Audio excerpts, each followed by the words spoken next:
Najua ya kwamba mashujaa wetu, mababa zetu, kuanzia Jomo Kenyatta na wote, wangefufuka leo, wangetupongeza kwa sababu tulifanya uchaguzi wa amani na tumerudi na tunafanya kazi kwa sasa. Rais William Samoei Ruto, wewe ni shujaa wetu. Your Excellency, our President, you are a true hero because you have taught us and you have shown us that the world belongs to those who believe in the beauty of their dreams. That today these children can dream to be anybody that they can be in this world. That their dreams are not limited by the imagination of their teachers or by the success of their parents. Thank you for being a hero to all of us as Kenyans. As I conclude, Your Excellency, this morning, I saw Her Excellency the First Lady tweeted a quote that I really like. She quoted our founding father, Jomo Kenyatta, and said that while our fathers might have been heroes of the past, our work is to be architects of the future. While we acknowledge and are grateful for what was done before, Your Excellency, may this event, may today's celebration give you the perspective to see behind, to look back to history, and also to forge the way forward for a new generation of this country. We shall do our part. I would like to urge all the leaders that we can all be heroes by serving diligently and by serving faithfully. In Nairobi City County, Your Excellency, we have committed to create a city of order, a city of dignity, a city of hope and opportunity, and by doing that, we hope we shall be heroes. Thank you very much, Your Excellency. May God bless you, and may God bless the Republic of Kenya. Your Excellency, it is now my humble duty and honor to invite His Excellency, another hero of ours, who is a son of Mau Mau. Some of us are not related to Mau Mau, but through him we believe we are part of the struggle. His Excellency Rigathi Gachagua, to make remarks and to invite you to speak to us.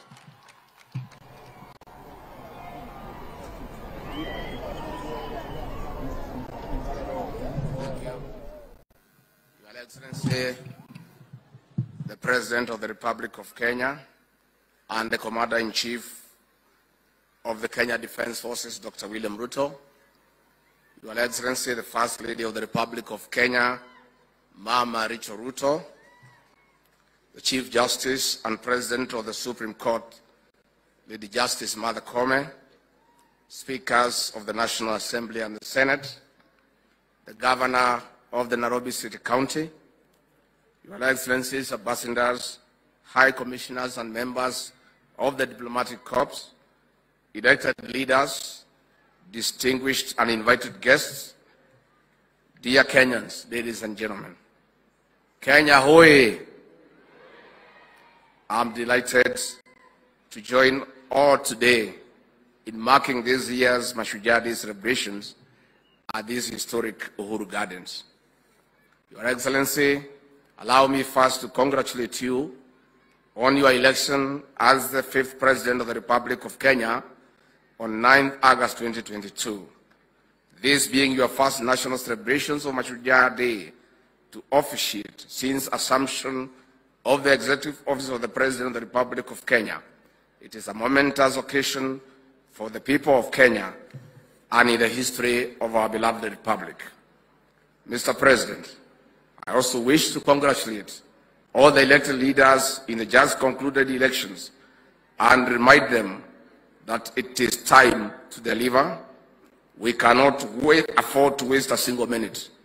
We know Kenyans are suffering, and no more talk. It is now time to work. Your Excellency, allow me to most sincerely thank the people of Kenya for exercising their constitutional right to vote, but more importantly, upholding peace before, during, and after the elections. Kenya is a mature democracy, and indeed our great nation is back as an island of peace. Irrespective of our political differences, it is time to work and deliver. We are all Kenyans. This is our nation, and we are rising together. This is the freedom our forefathers fought for. This is the freedom Kenyans voted for. No more room for pain and suffering. Indeed, Mr. President, the real freedom is here with us today. Mr. President, this day reminds us all of history, our struggle and the blood shed by Kenyans. It shows us the beauty of purpose, the beauty of unity and purposeful living. Our forefathers and heroic Kenyans, who we celebrate today from all phases of our liberation and struggle, gave us a nation we are proud of. This is our country. We are one people. We have a duty to make this nation greater than we can imagine in all spheres of our lives. Mr. President, your government, the Kenya Kwanza government, has a plan to make Kenya a great nation, as envisaged in our manifesto, where everyone matters and every hustle matters. I want to assure you, Mr. President, of my commitment as your deputy, round the clock, to assist you in delivering to the people of the Republic of Kenya.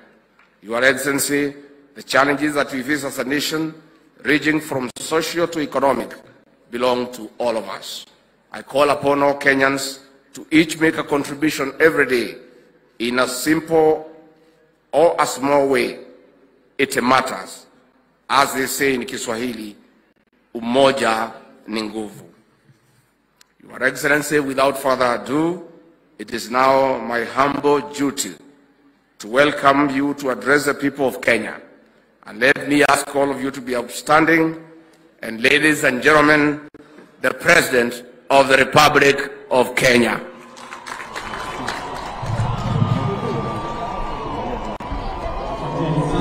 Please take your seats.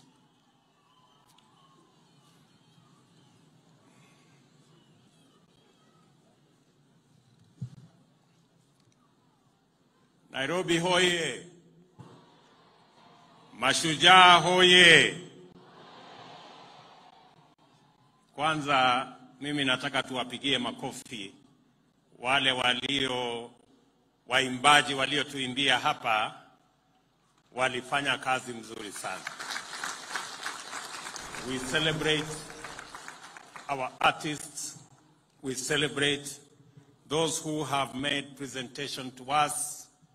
It was quite a feat, and I could see a lot of science behind the presentation and the performance that they showed.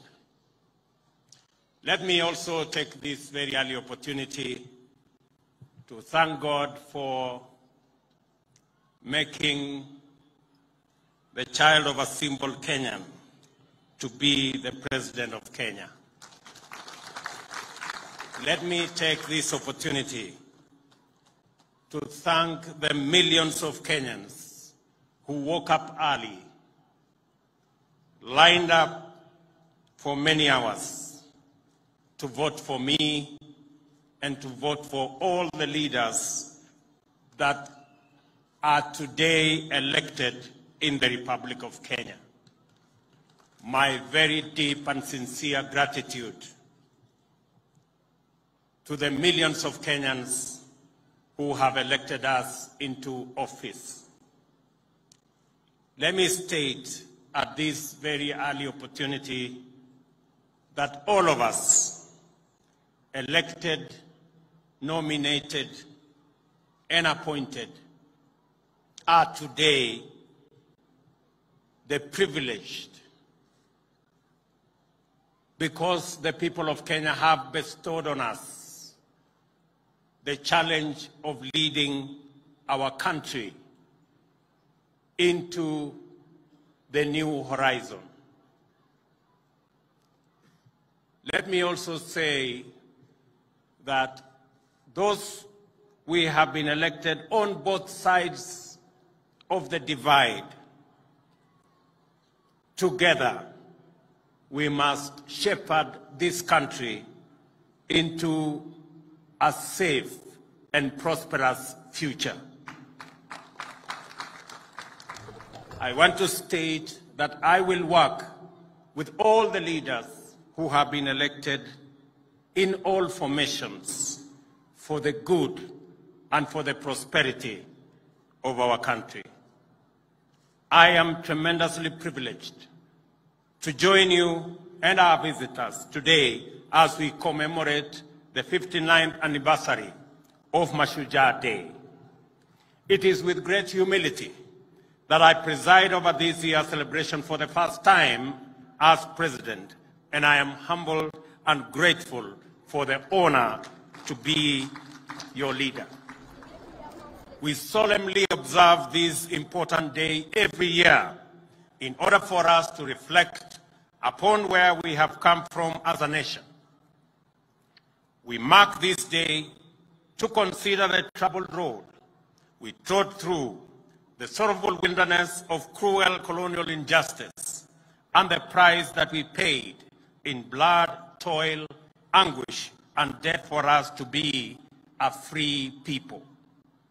We take this opportunity to also celebrate the histories of our heroes and heroines who sacrificed valiantly in our freedom struggle, their character, and most particularly and importantly, the values and principles which inspired, sustained, and vindicated them so that we may emulate them by leading lives worthy of their sacrifice.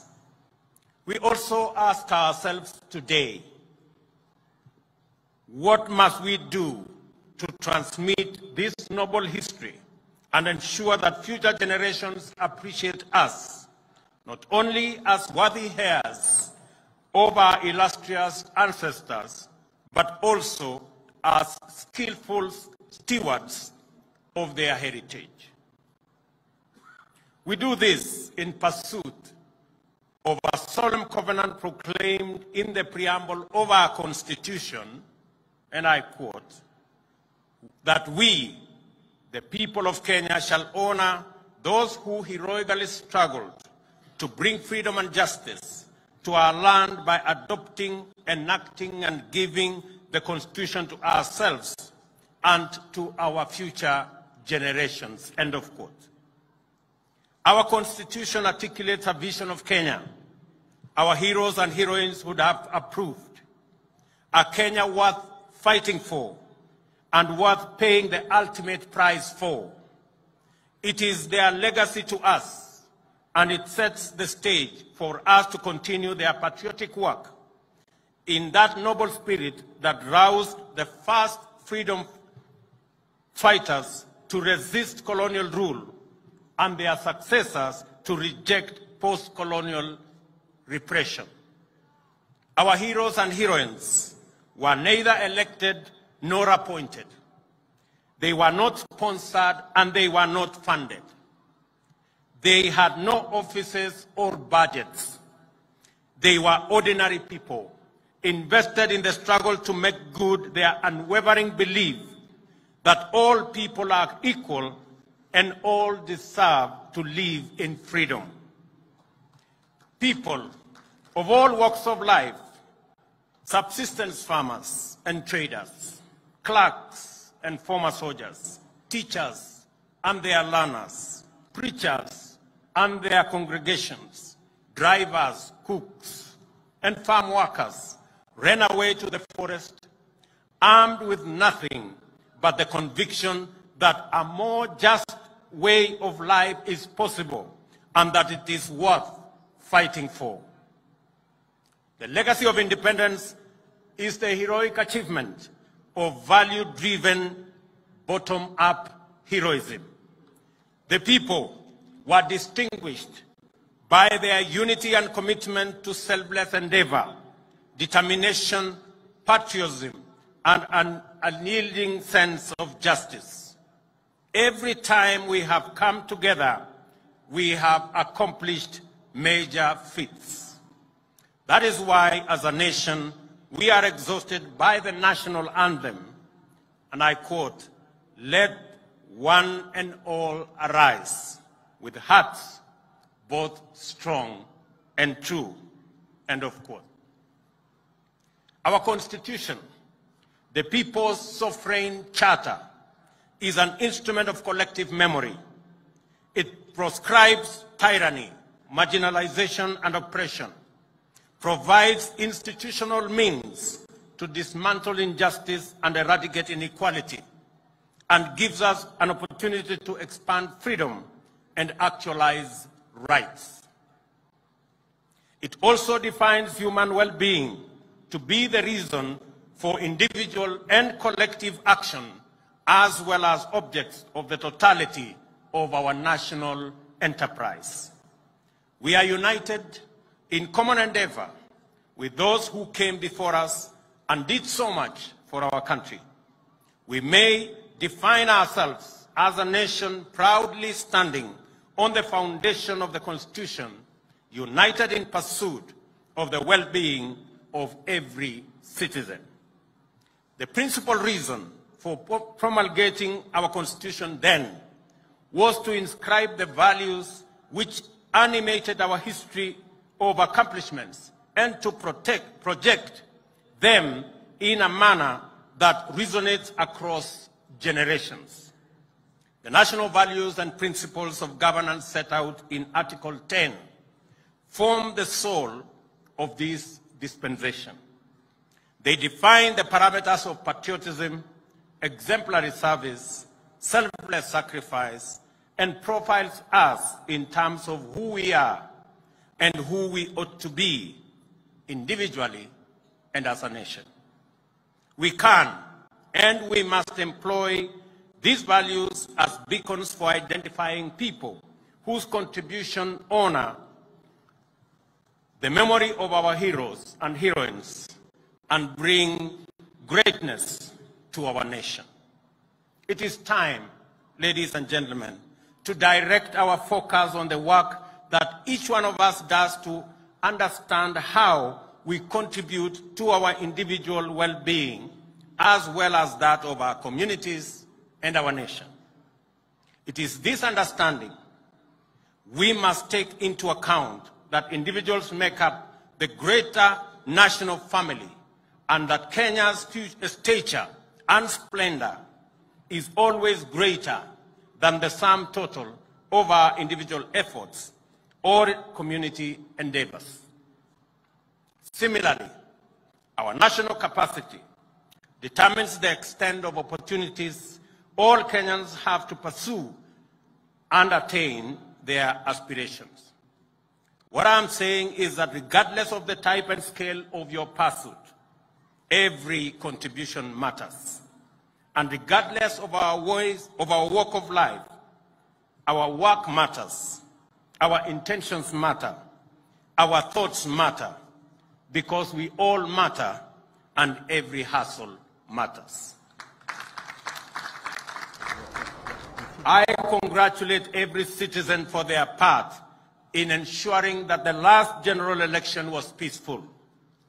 I know of attempts at division, disunity, confusion, and even some who did everything in their power to entice and pressure our people to engage in criminal activity.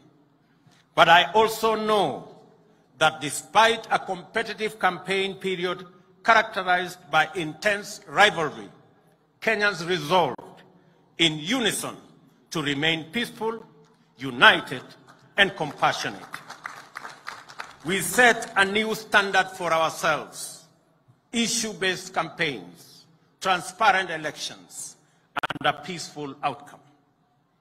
I salute all Kenyans who set out every day, everywhere, doing ordinary things in inspired and extraordinary ways to fend for themselves and their families, thereby keeping our country going.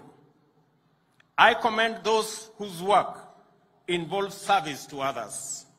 I celebrate those who volunteer and give, expecting nothing in return. Yet they serve selflessly.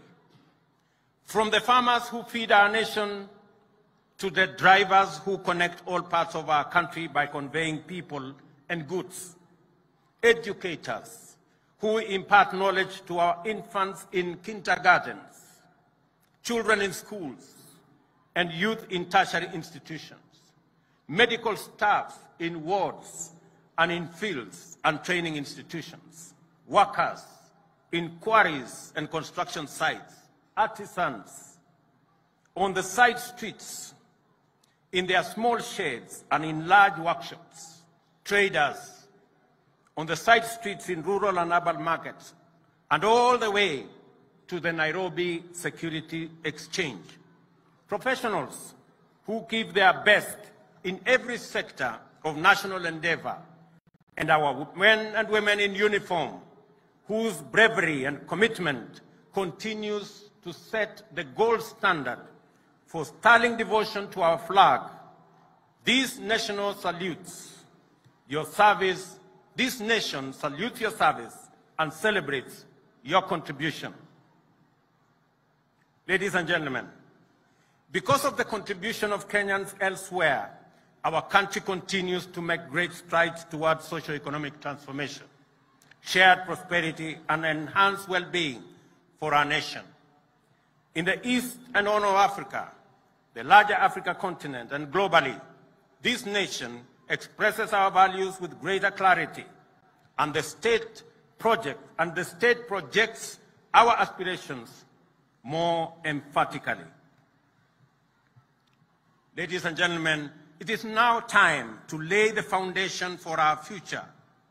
Agriculture, as the lead sector to the economic transformation of our country, is the place to start, owing to its potential for high and quick returns on investment.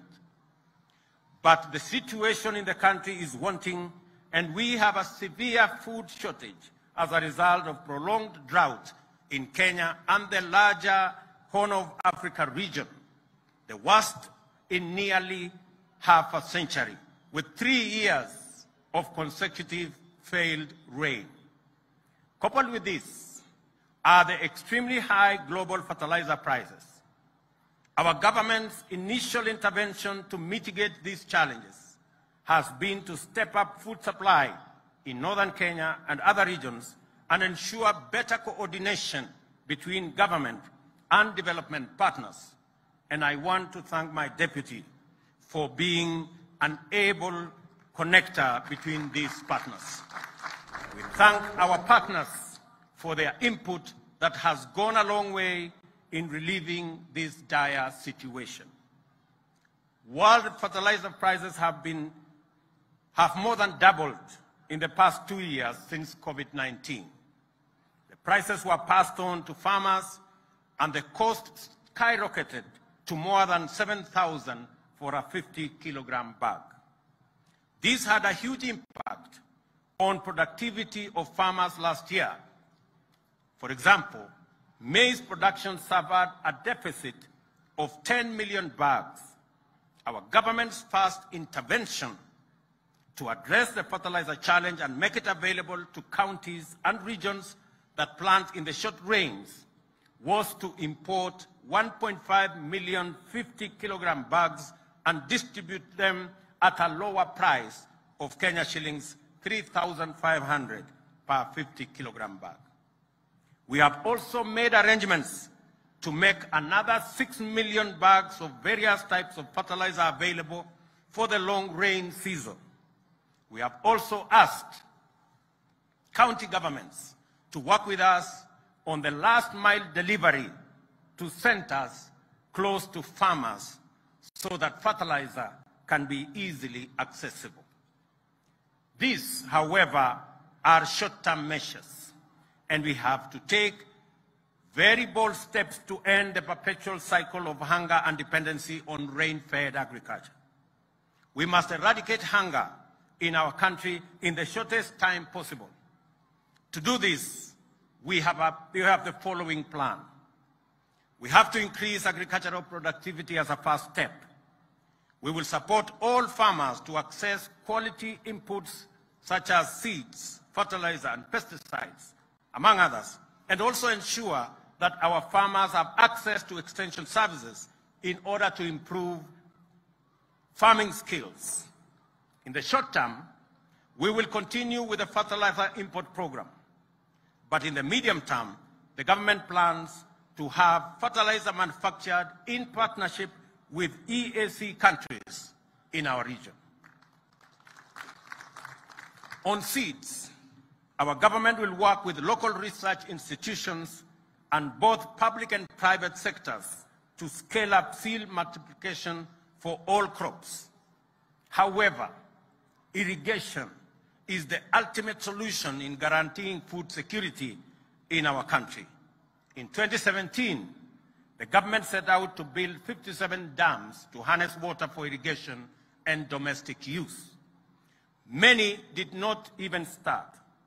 Few are complete, while the rest are ongoing. The huge capital outlay required for dam construction in the context of competing budgetary priorities poses a huge challenge to this program. And to address this challenge, we are working on innovative investment mechanisms through public-private partnership to construct at least 100 dams. Consequently, it would be possible to progressively irrigate the 3 million acres already identified as irrigable land. In the next 3 years, the government plans to double the land under irrigation to 1.4 million acres. Of this, 200,000 acres will be under rice irrigation and 500,000 under other food crops. Rice production in Bunyala, the Tana Delta, Rahole in Garissa, Mwea and Ahero will take priority, as these are areas that have already mechanisms for us to upscale. Our dairy farmers struggle with the high cost of feed and challenges of storage, preservation of milk, and access to markets. To assure them that they are on our priority list, we have taken immediate steps to reinstate the stalled milk coolers program, and the distribution of 650 milk coolers will resume shortly. In our plan, we have identified dairy and livestock economy as subsectors with the quickest economic turnaround time, and we will become key drivers, and they will become key drivers in improving food security, creating jobs, and boosting our exports. We have equally committed to close the housing gap, which stands at 2 million units as at now. Our target is to increase the supply fourfold, from 50,000 units every year to 200,000 units every successive year. Already, 2,592 units have been completed, 40,000 are under construction, and over 500 units that require financial backstopping and funding for bulk infrastructure are now being worked on and are in the pipeline. I am happy to report today that the interest in the housing sector has grown immensely, and that many private investors, including pension funds, have submitted proposals on the housing projects they would like to invest in. We will work together on these projects to facilitate their realization. It is clear from engagements with investors that the government needs to evolve from being a mere enabler to becoming a sponsor of major projects. Not only will we provide land and bulk infrastructure for our housing program, but I will personally take charge of the process to unlock the challenges that inhibit investment. For instance, VAT exemption on inputs has been enacted to lower the cost of construction, but its implementation has been curtailed by delays in approving applications for VAT refunds. As a result, developers pay VAT, but the cost saving is not enjoyed by the end buyers. Government will resolve such issues with the urgency required. Ladies and gentlemen, let me emphasize that the housing agenda is not just about 4 walls and a roof. The demand for affordable housing is an opportunity to create jobs and stimulate the economy. Our manufacturing sector, which already supplies many products in the construction industry, will have expanded business opportunities, and other relevant sectors will also benefit from this endeavor. Other housing inputs, such as doors, windows, gates, and hinges, will be made by our Jua Kali industry. We are designing the program in a way that will upgrade and support Jua Kali by linking it to our technical and vocational institutions.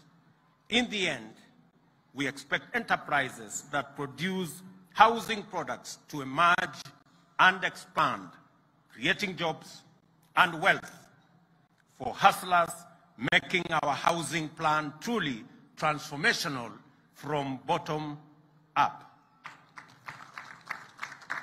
We want, ladies and gentlemen, to create the experience of hardworking Kenyans like John Ochieng, who is present here as one of my guests today. I met him 2 days ago when I handed over keys to new homeowners in Ongata Rongai, Kajiado County, under the Affordable Housing Scheme. Ochieng began working as a carpenter in that housing project when it began 2 years ago.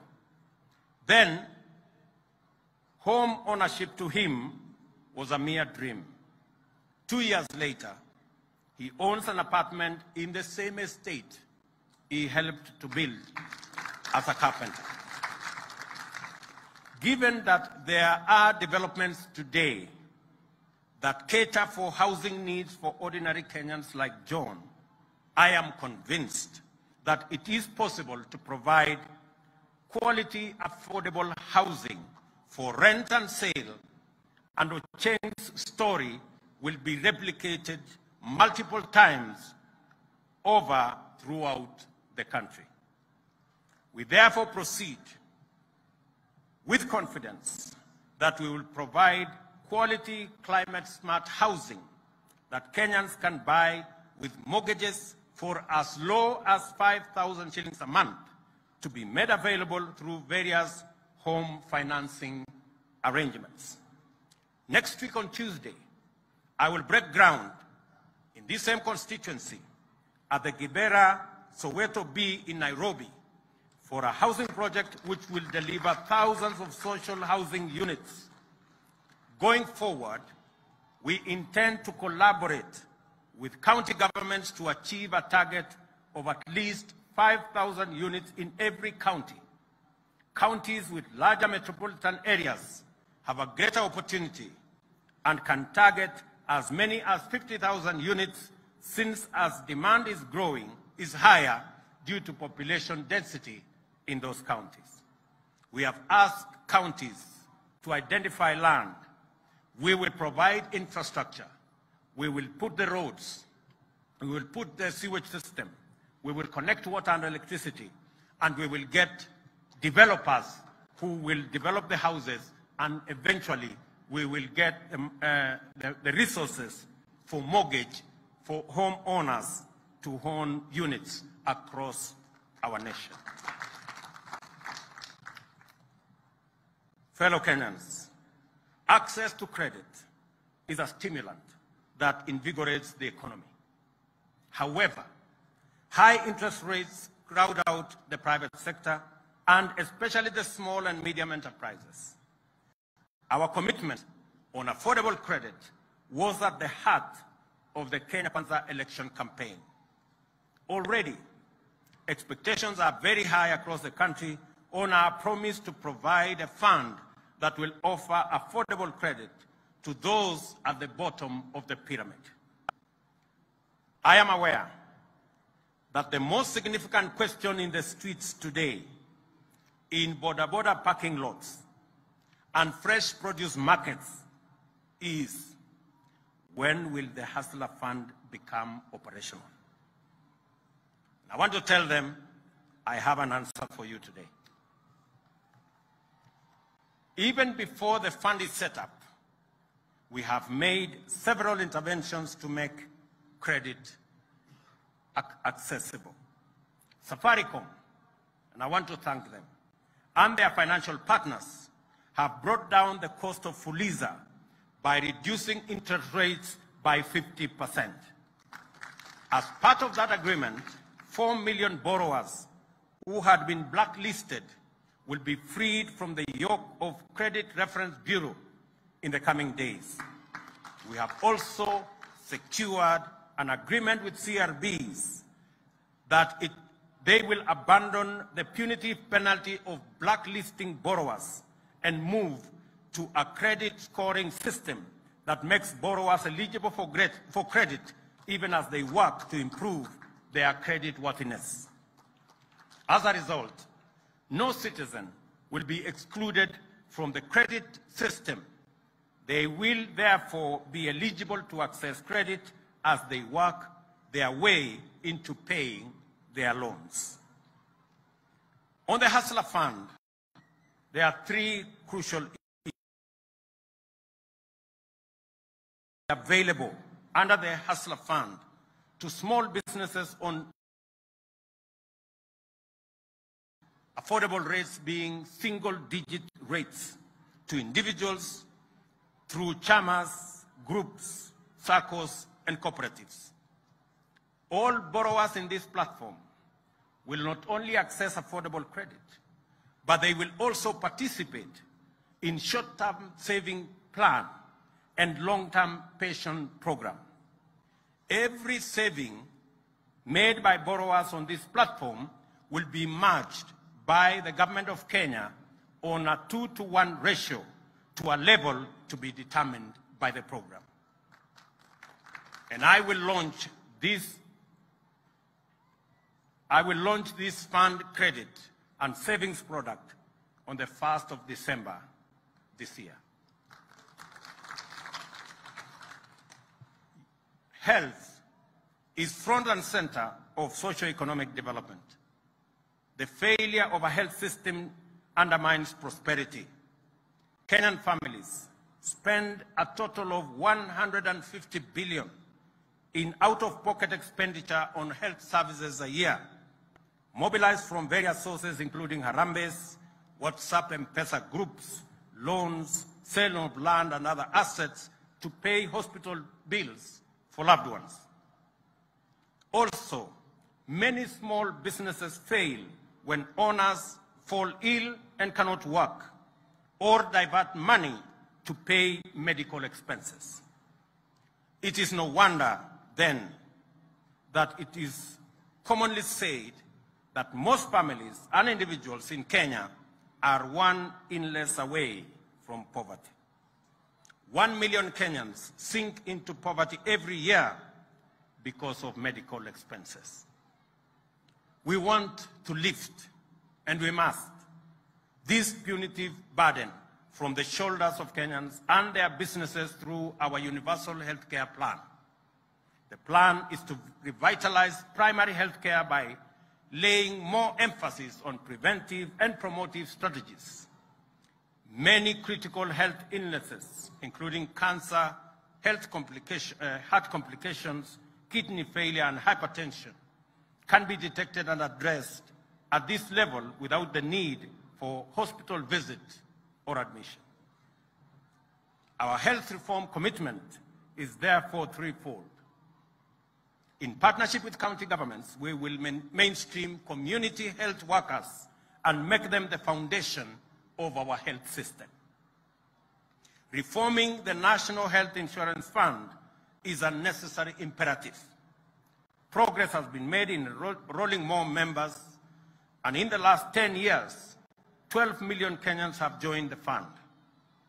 The challenge, however, is that the NHIF is an occupational scheme that is tailored for salaried people on payroll in public and private sector, and not the social insurance scheme it ought to be.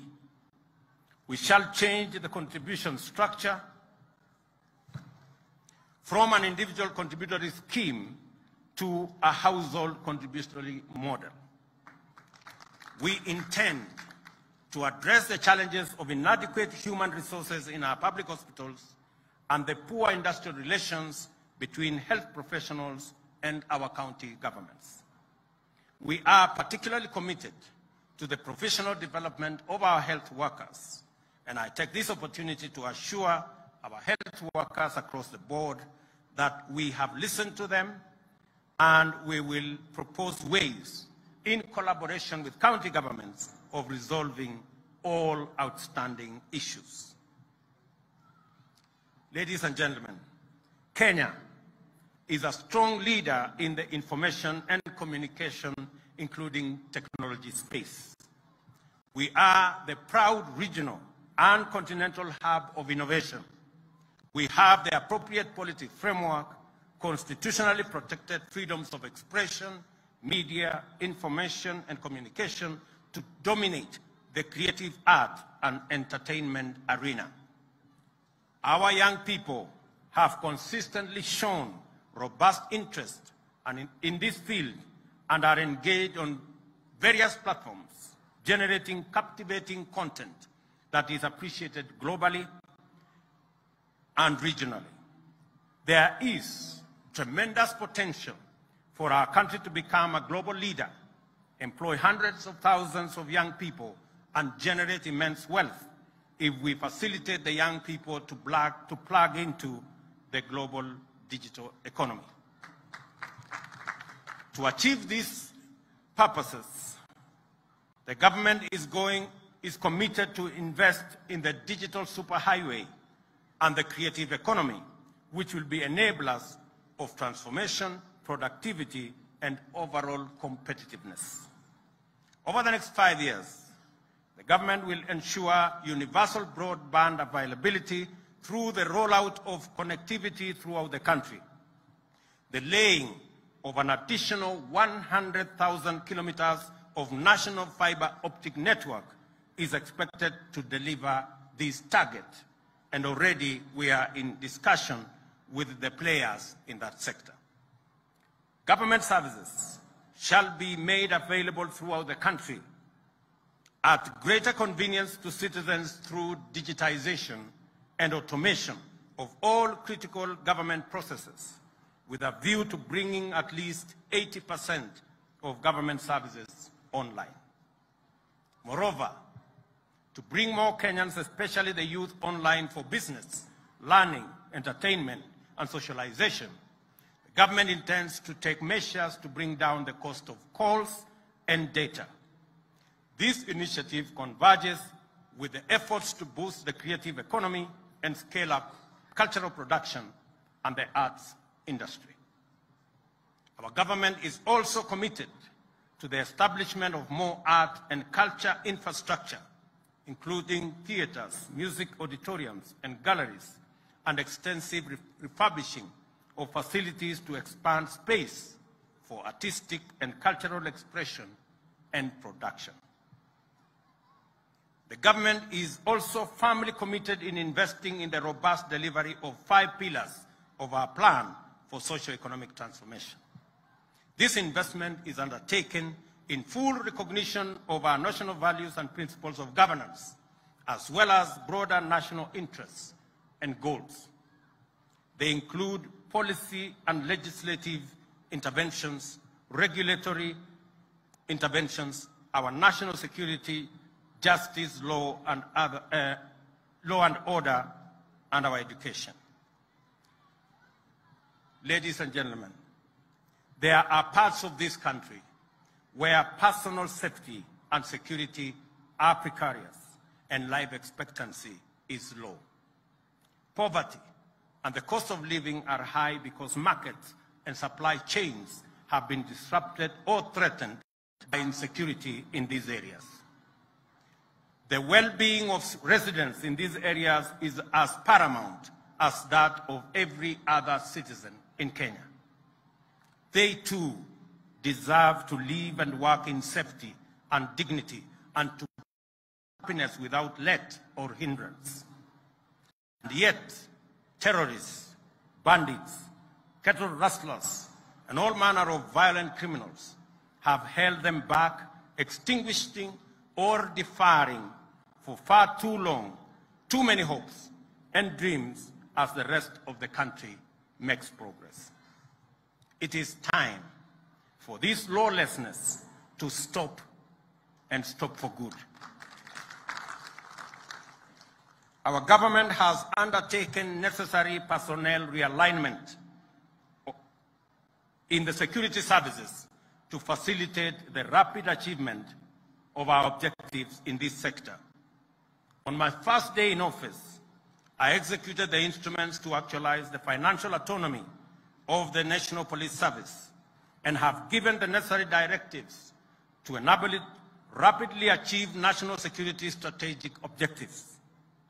These actions extend to the facilitation of the Director of Criminal Investigations to expeditiously resolve investigations to a standard that can support effective prosecution and secure convictions. The independence of the National Police Service is essential for its institutional credibility and efficiency, citizen safety and welfare, and effective maintenance of law and order. A professional police service fosters harmonious relations with citizens and communities, cannot be weaponized in pursuit of divisive or partisan agenda, and can never resort to disastrous policies like extrajudicial murder as part of policing. I believe we can keep this country safe and secure without tormenting our people.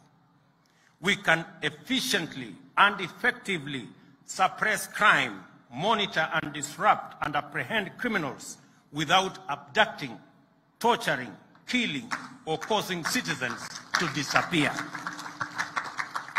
It is time to retire these terrible tactics and professionalize our criminal justice system. That is why my government is taking strong measures to facilitate the enhancement of capacities along the. I have directed that immediate measures be undertaken to disband the Special Services Unit in the Directorate of Criminal Investigation, and with urgency, investigations must be commenced so that those found culpable are held to account. There must also be robust mechanisms throughout the police service to maintain high professional standards, scrupulous adherence to the rule of law, accountability for actions and decisions, and operational transparency. At the terminal end of this chain, the government has also undertaken its obligations to observe judicial independence while actualizing the judiciary fund, enhancing budgetary allocation to enable it to invest in infrastructure and facilitate the appointment of more judges, to expand access to justice. Effective deterrence of crime requires robust prosecution, while economic efficiency, investor confidence, and competitiveness all depend on effective dispute resolution. A well-resourced, independent, impartial, and thoroughly professional judiciary is indispensable for good governance, law and order, and is also essential for financial sustainability, transactional effectiveness, and business competitiveness. The institutional independence of the judiciary must be upheld at all times, and the independence of judges respected as the minimum gesture of the rule of law in Kenya. Ladies and gentlemen, the fight against corruption must be won. Our government intends to wage this fight and demonstrate its commitment to zero tolerance to corruption by making all public servants accountable and submit to the oversight of Parliament and other constitutionally mandated institutions. We are committed to the rule of law, fidelity to constitutional due process, and implementation of judicial decrees and orders. Most critically, under my administration, there shall be no interference with or any attempt to control, direct, or undermine independent institutions, including those in the justice, law, and order sector.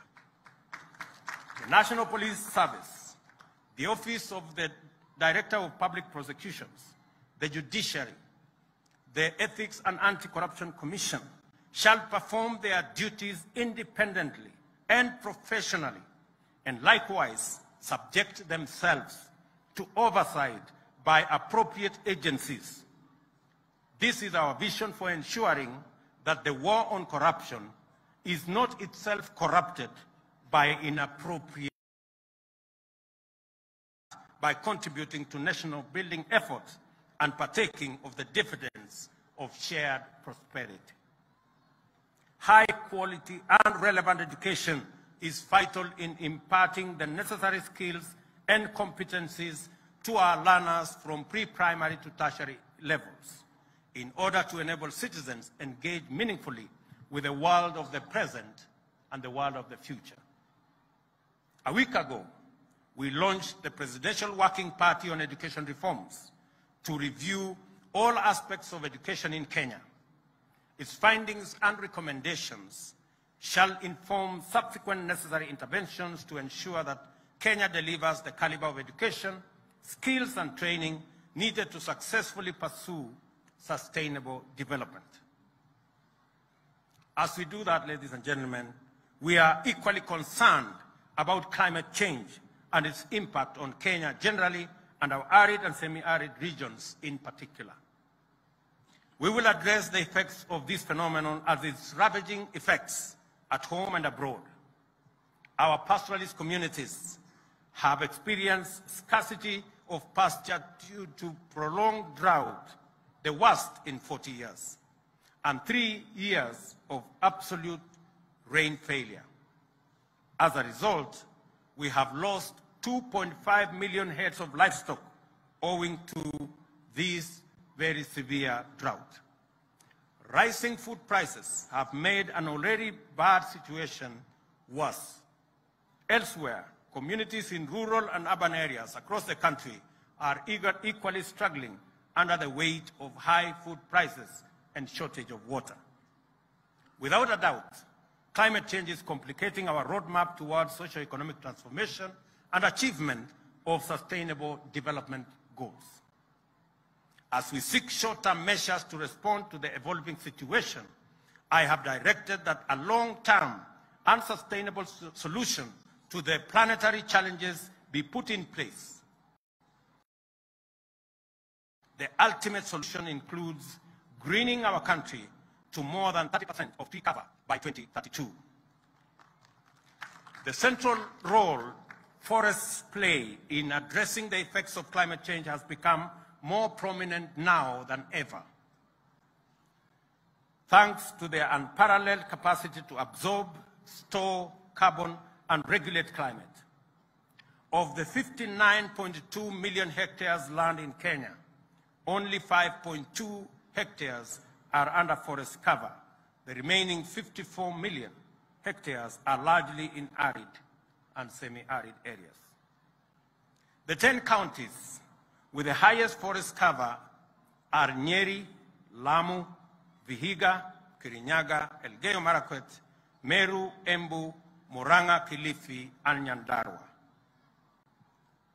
On the reverse, the 10 counties with the lowest tree cover are Marsabit, Mandera, Wajir, Isiolo, Siaya, Migori, Busia, Machakos, Taita Taveta, and Uasin Gishu. I call upon the Council of Governors to facilitate more discussion to achieve parity in tree cover by using peer-to-peer learning and exchange of information. The government will champion the transformation of forestry and rangeland restoration to support the greening of Kenya so as to combat climate change. We are at the final stages of designing a special presidential forestry and rangeland restoration program. This effort is spearheaded by the Ministry of Environment and Forestry, various experts and partners in government, UN organizations, NGOs, and the academia. The objective is to grow 5 billion trees in the next 5 years and an additional 10 billion trees by 2032. This will eventually lead to the rehabilitation and restoration of 10 million hectares in our 290 constituencies, as well as some specially selected ecosystems and water towers threatened by degradation and destruction. To achieve this ambitious plan, the government will continue to support efforts by the Kenya Forestry Research Institute, KEFRI, in high-quality seed production in their 18 seed centers across the country. Agroforestry and farming of avocados, mangoes, and urge all Kenyans to support this government's call to grow at least 15 billion trees in 10 years. To achieve this target, simple calculation shows that every Kenyan needs to grow at least 300 trees. The 50 million of us, we will be able to grow 15 billion trees. And I will tell the ministry concerned, the Ministry of Environment, to issue a small certificate for every Kenyan who completes his round of 300 trees. Restoration in the presidential program will be undertaken by youth and women groups, civil society, communities, and religious organizations, leveraging on private sector and government financing. To ensure sustainable funding, Kenya is developing policies and strategies to tap into the global carbon market opportunities accessed through carbon trading. Additionally, the government will secure and protect public forests, rehabilitate and restore all degraded water towers and other forest ecosystems across the country. We will work towards fencing all fragile water towers and other ecosystems to protect them from encroachment. To resolve the capacity constraints at the Kenya Forest Service, I have directed the immediate recruitment of an additional 2,700 forest rangers and 600 forest officers to augment our interventions in this sector. Shortly, I will also be inaugurating the Climate Change Council that will steer Kenya's climate action through stakeholder engagement coordinated in the presidency as required by the Climate Change Act of 2016. Under the program, we will start mobilizing finance from public and private, including multilateral sources, to fund the proposed activities. This is anchored on the United Nations goals and backed by the Tree Growing and Sustainable Forest Finance Management Program, supported by UN and other international institutions. The program also responds to Kenya's commitment to help reduce global greenhouse gas emissions articulated in various multilateral environmental agreements and the United Nations Decade of Action on Ecosystem Restoration. Kenya will rally the globe towards more ambitious climate change action in next month's 27th UN Climate Change Conference at Sharm el-Sheikh in Egypt. In an increasingly interconnected world, ladies and gentlemen, our well-being depends on engagements with our neighbors, continental fraternity, and international partnerships. In all these areas, Kenya has continued to be a dependable ally, faithful friend, and effective partner, ever committed to a win-win bilateral as well as multilateral outcomes that achieve mutual gain for the benefit of humanity. In the East African community, the rigid territorial borders are firmly on their way out as we move towards full integration. Non-tariff barriers have come down and trade volumes are soaring. The community is becoming even more tightly connected with infrastructure systems crisscrossing the member countries. The possibility of an East African Federation is no longer a wild imagination or an idle dream. It is no longer a matter of if, it is a matter of when. In recent days, I have been to our sister countries in East Africa to take care of mutually beneficial regional business. In Ethiopia, we launched Safaricom Ethiopia Telecom's money business, which expanded Safaricom and M-Pesa regionally, and their footprint dispersing ICT innovation and deepening the revenue base of our company.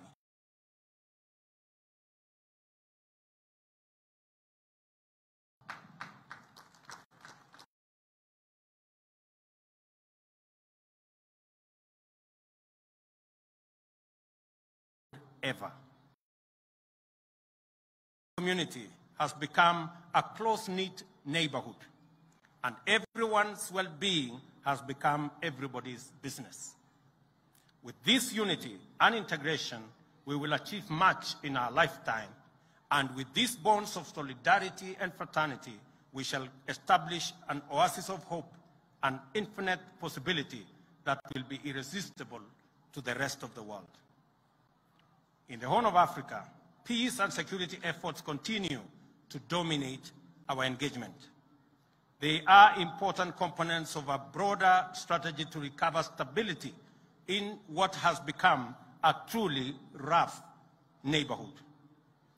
Countering violent extremism, controlling the illegal movement of small arms, peace building, and peacekeeping initiatives will continue to dominate our future agenda.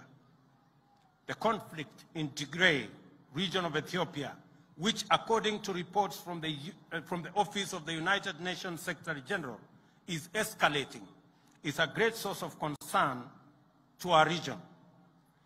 Kenya will continue to play its role by making such contributions as is required by the Africa Union-sponsored mediation efforts.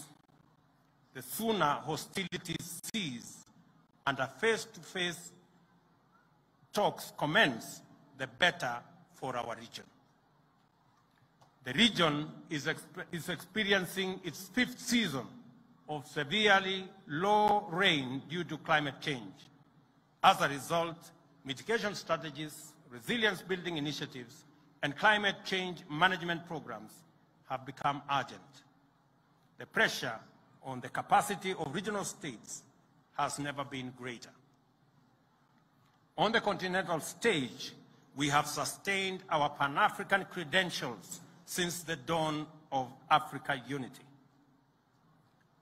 That is why various frameworks of the African Union find expression in our domestic agenda. The AU's Agenda 2063, for example, is part of our economic development plan.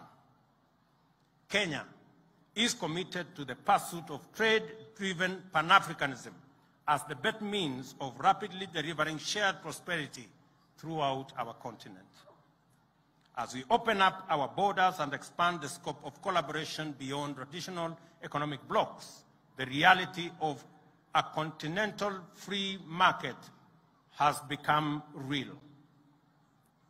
Kenya is a champion of the Africa Continental Free Trade Area. Beyond ratifying the instruments, establishing it, and domesticating its framework, Kenya has been a consistent participant in efforts to make this continental agreement a reality. We see this as a pathway that guarantees inclusive African economic growth and sustainable self-reliance. In turn, this will hasten our continent's post-pandemic recovery, enhance climate change resilience, and underpin stability in the face of multiple regional and global crises, including energy volatility. Our implementation strategy envisions Pan-African free trade as a vehicle for empowering small and medium enterprises. To signal this commitment, I recently flagged off a symbolic consignment of Ketepa tea to Ghana under the Guided Trading Initiative. Trade between Ghana and Kenya is off to an admirable start, and several farms and traders in the two countries have undertaken brisk business involving exports of incinerators, sisal fiber, leather bags, fuel filters, beadworks, and baskets from our Juakali artisans. This points to the huge potential of trade across our continent. And the Africa Continental Free Trade Area is the framework and the mechanism for us to actualize this market. Beyond our continent, Kenya continues to pursue a robust policy of economic diplomacy. We are continuously aligning our strategic interests with the welfare of our people. Therefore, we are focused on finding opportunities for our people and deeper trade relations around the globe. We are receiving encouraging returns on our efforts.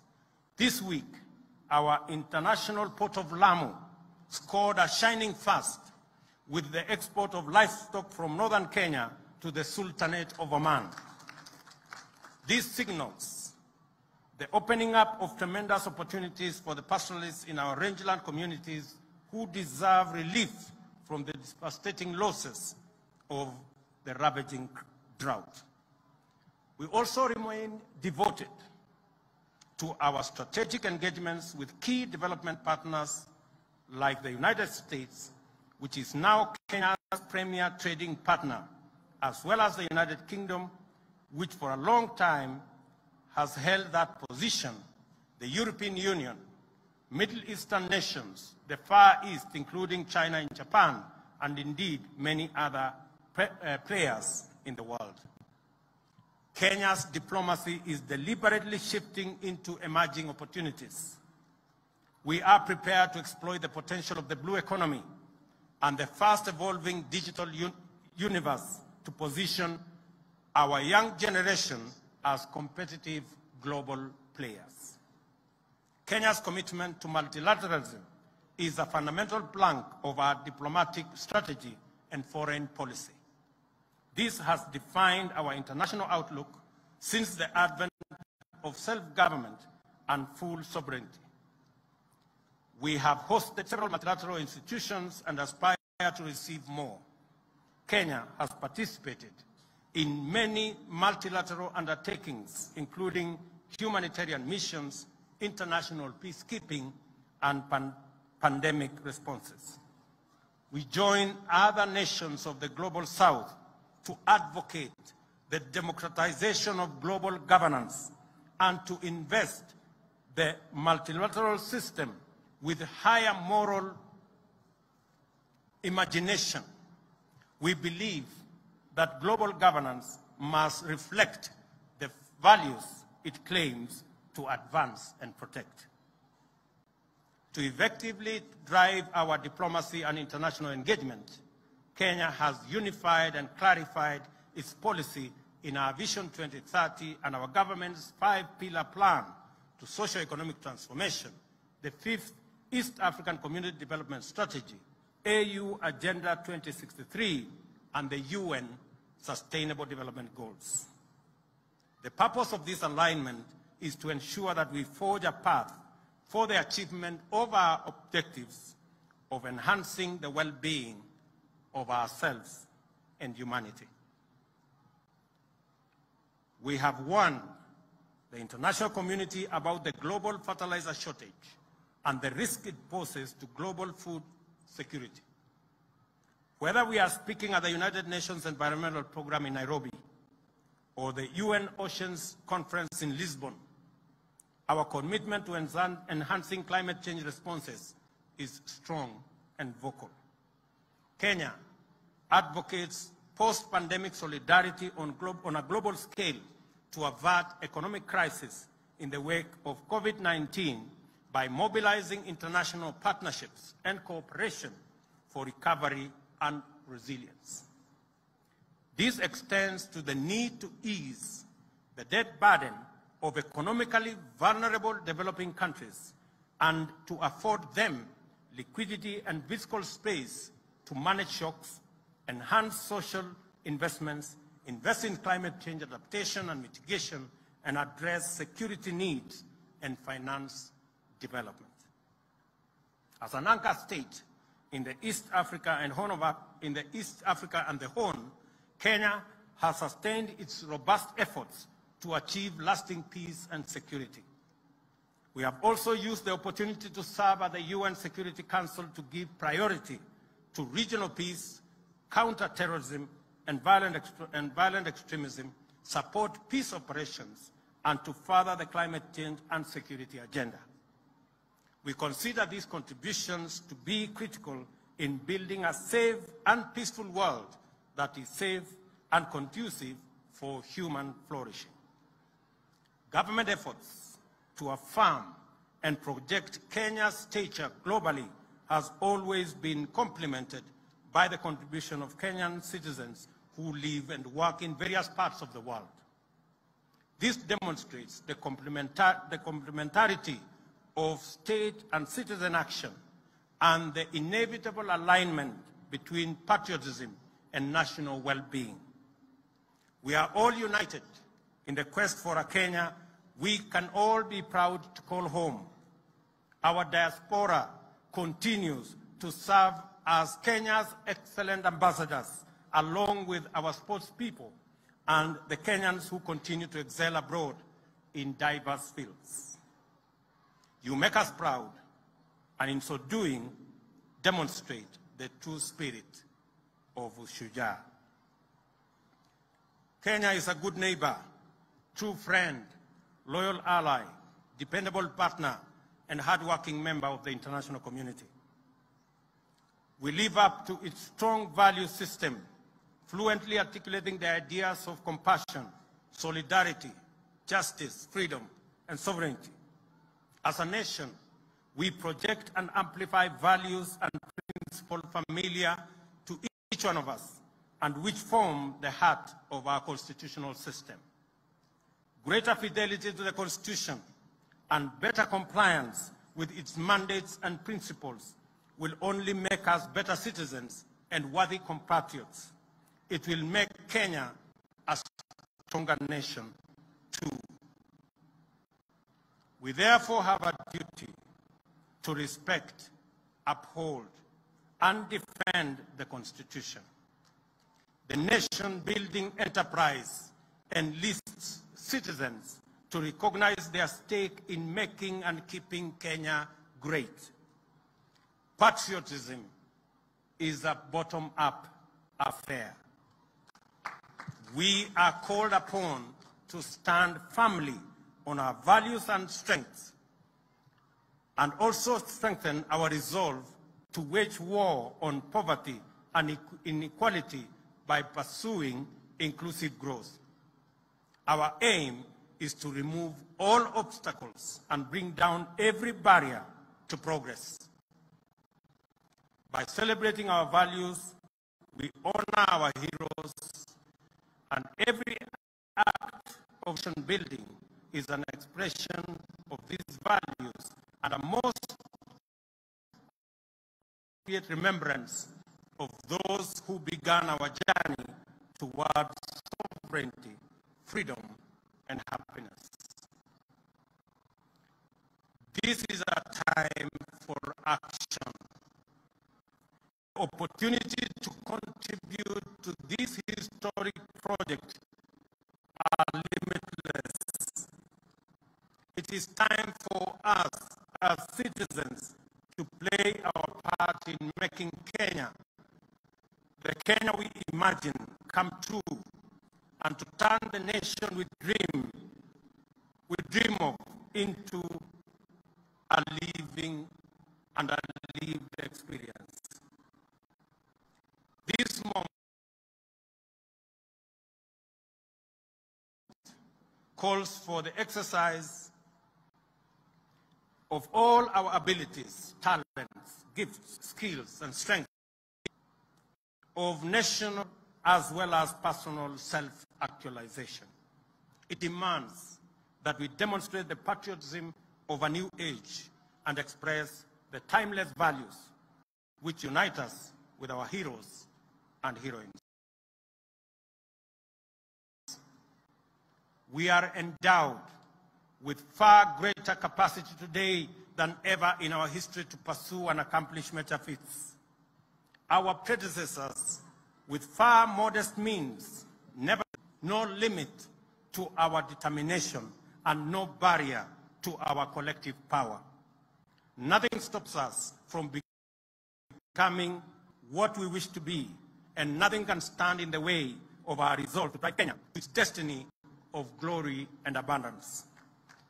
I stand here, therefore, on this sacred ground, where we first raised our proud flag at the dawn of freedom, where we made a covenant to honor their glorious triumph and fine example, having our nation to rally every Kenyan to rise up.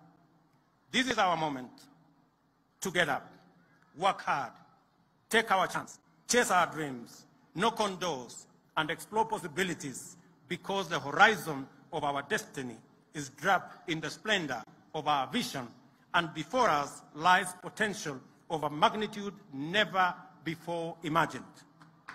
It is all ours for the taking, and I know we are ready, for it is our time. Ladies and gentlemen, happy Mashujaa.